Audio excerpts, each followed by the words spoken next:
Graphing log functions requires you to perform transformations in the coordinate plane. Before you can perform the transformations, you do have to identify the specific parent function and also the inverse of that parent function. Before we go over the rules for graphing, let's refresh our memories on how to find the inverse of an equation. If I write out the steps for finding the inverse, the first step is always to switch your x and y variable.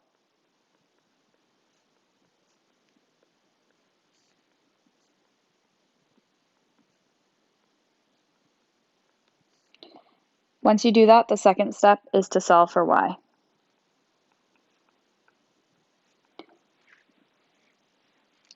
Starting with number 1, y is equal to log base 3 of x. I'm going to replace y with x. That means x is equal to log base 3 of y. In order to solve for y with a log function, the only thing that you can do is convert to exponential form.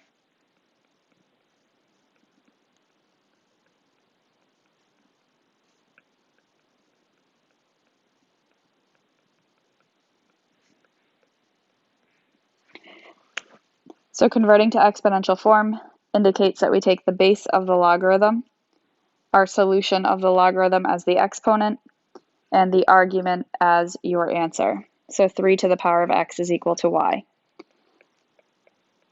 This is our inverse. Y equals 3 to the power of x.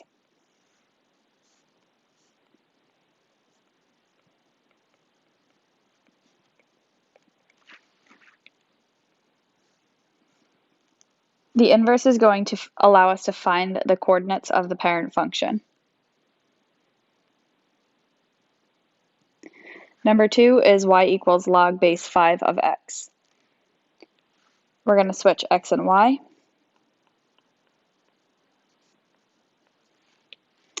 X is equal to log base 5 of y, and we convert to exponential form. 5 to the power of x is equal to y. This is your inverse of the original function.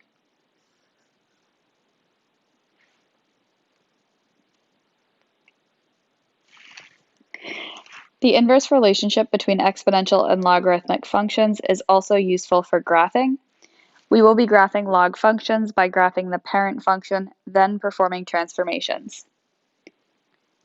If we look at the general form of the log function, we have y equals log base b of x minus h plus k. The parent graph is just going to be y equals log base b, or whatever the base is, and then the argument of x. That is it. For example, if I had log, or y equals log base 2 of x plus 6 minus 2, we're looking for just y equals the logarithm, the base, and then that variable x.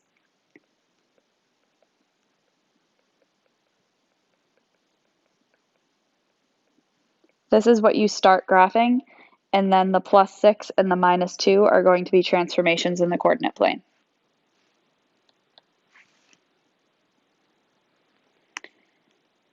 For the first example set, before we start graphing, the directions say to identify the parent function for the first step, and also to identify the inverse of the parent function.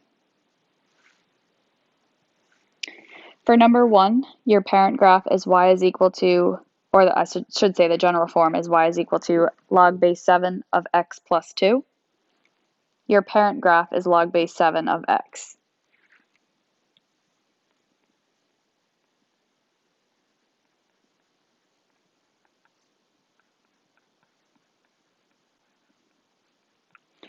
If we take our parent graph and we find the inverse, that means we have to switch our x and y variables. And then we need to solve for y, meaning we have to convert to exponential form, or 7 to the power of x is equal to y.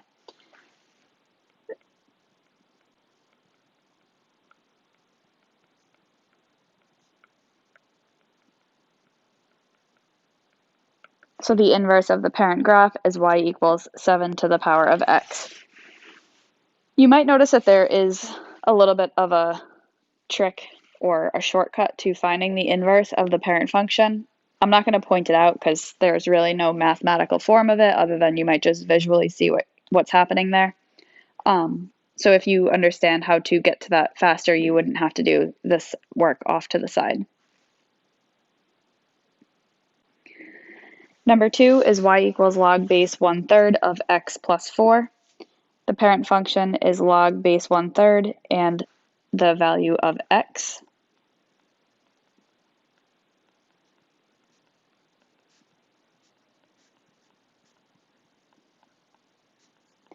And the inverse of this parent function. I know that it's going to be y equals 1/3 in parentheses raised to the power of x. You might have to work out the whole problem for the inverse, but that is what it will be, 1/3 to the power of x.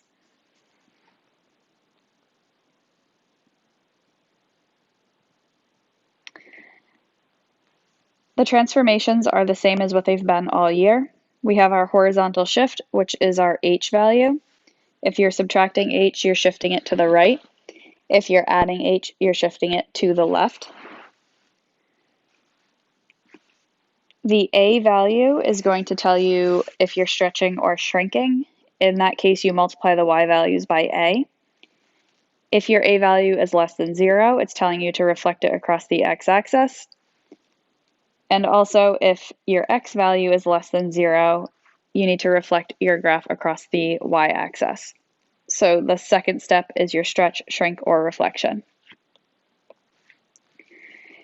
And the last step every time you're graphing is your up or down shift.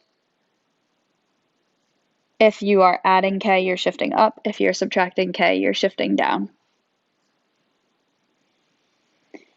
You need to follow the transformations in the correct order, which is the order I just wrote them in. So horizontal shift, stretch, shrink, or reflection. Lastly is your vertical shift.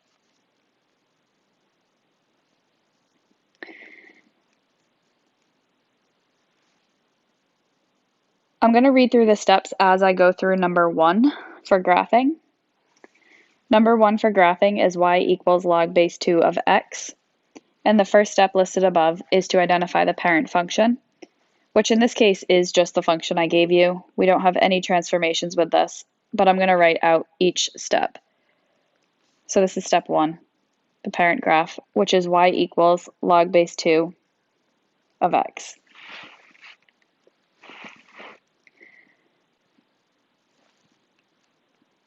For step 2, you need to identify the inverse of the parent function.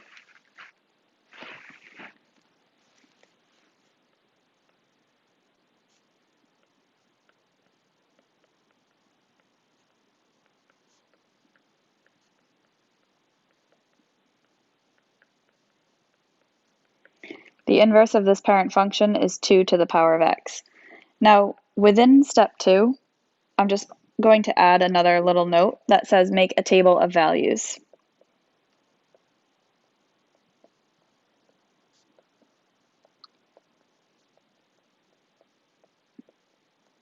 And when you make a table of values, use the same test points that we used when we were graphing exponentials.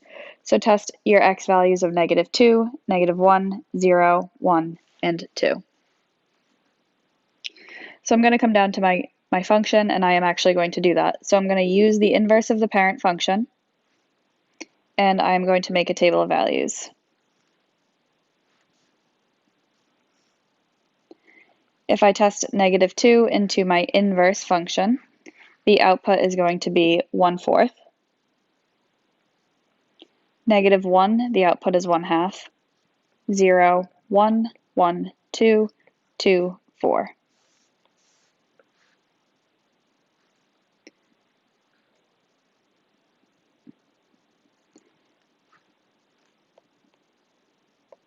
Step 3, in the steps above, tells us to reverse the x and y coordinates of the inverse. That means we're taking this graph here, and we're switching our x and y variables.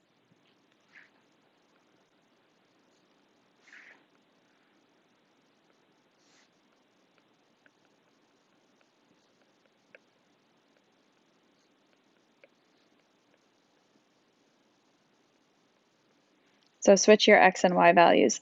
That means I'm going to take this column for my y values, and I'm going to make that my new x value list. So 1/4 right here is my new x value. I'm switching these. In correspondence to 1/4, my new y value would be -2. If my y value is originally 1/2, that becomes my x value. My y value is -1. 1, 0, 2, 1, 4, 2. So at this point, which is step 3, all I did was switch my x and y values.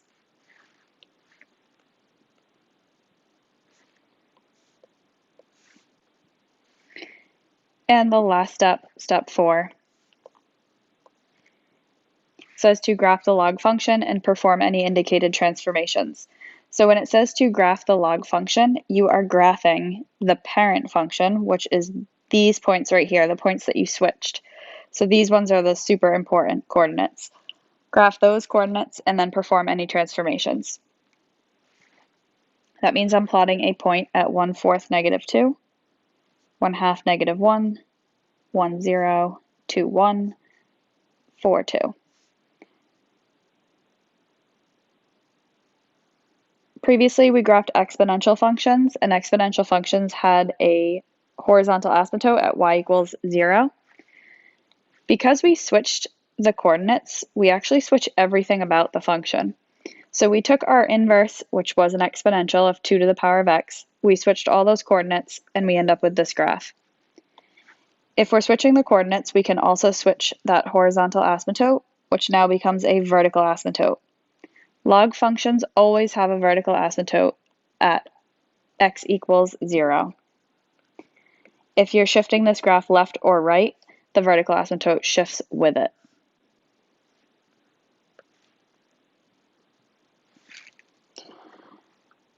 Also, the domain and range switch from the parent function or from the inverse parent function.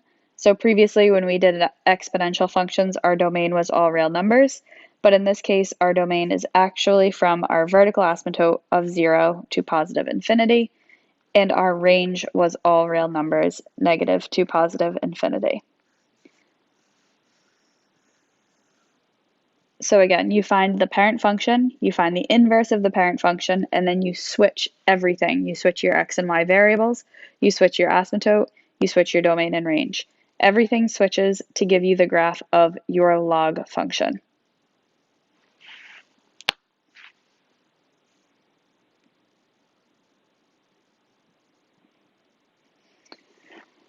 Number 2, we have y is equal to log base 3 of x plus 1.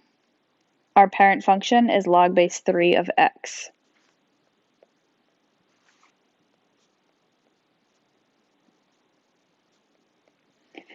The inverse of this function is y equals 3 to the power of x.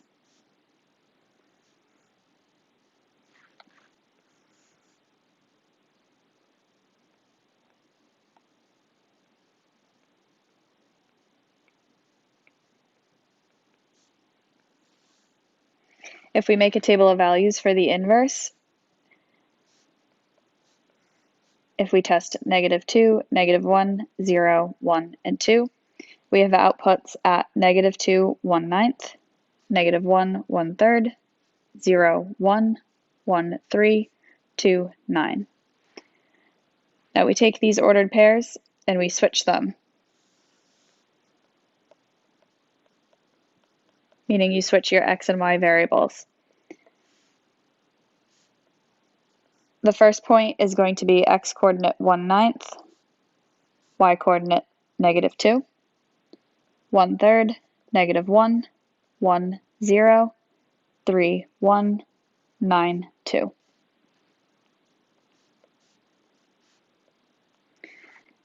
Now we're going to graph these as our parent function.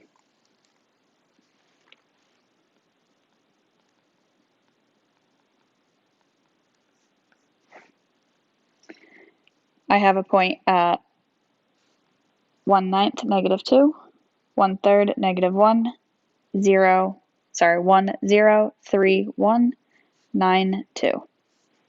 That asymptote is at x equals 0, so I do not cross the y-axis, and that is my parent graph. Now the only other transformation included with this function is our transformation of shifting up 1 unit. I take my parent function, I shift every point up 1 unit. Shifting this graph up 1 unit will not change the vertical asymptote. That is still going to remain a vertical asymptote at x equals 0.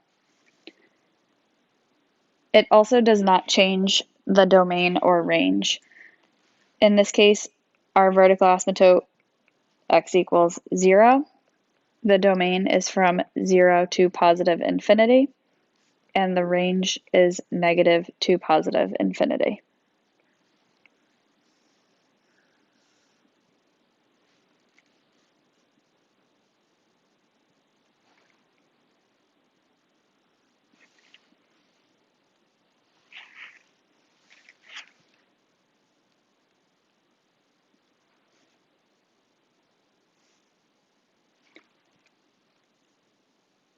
Number 3, y is equal to ln of x plus 4. Whenever we see ln, we know that's really log base e.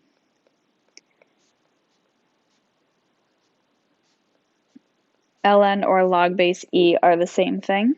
So I'm going to rewrite this as log base e, and I'm going to indicate that my parent function from this point is y equals log base e of x, of which I can find the inverse for. And the inverse is y equals e to the power of x.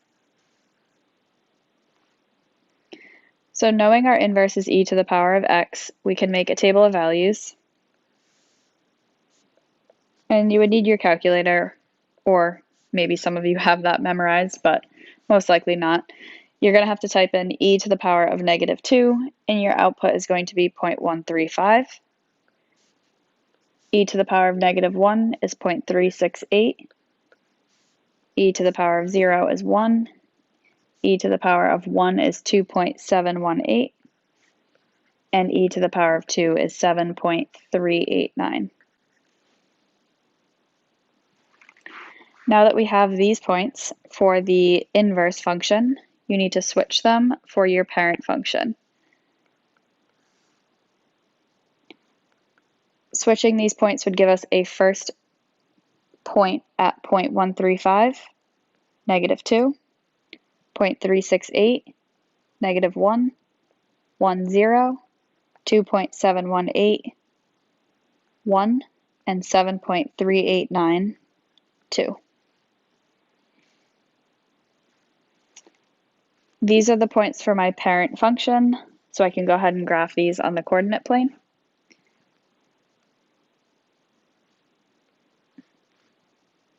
And just do your best, like 2.781 is somewhere in that area.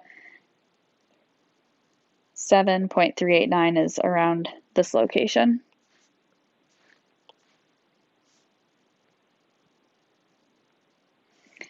Your asymptote is still at 0. That's your parent graph. Now we're not done till we do all of the transformations. The only transformation we see here is inside of the parentheses. So if it's inside of the parentheses, it's an h value. And in this case, we are shifting to the left 4.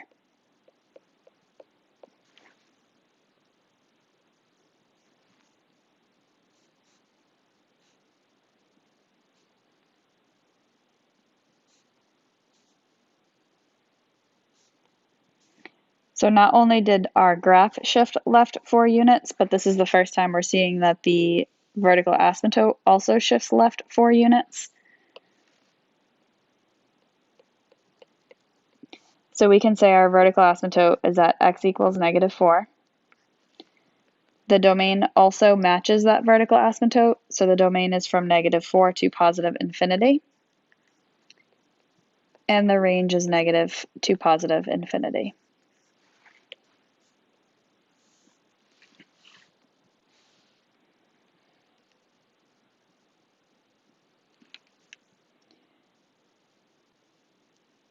Okay, check out my answer key on my website for the On Your Own section, and let me know if you have any questions.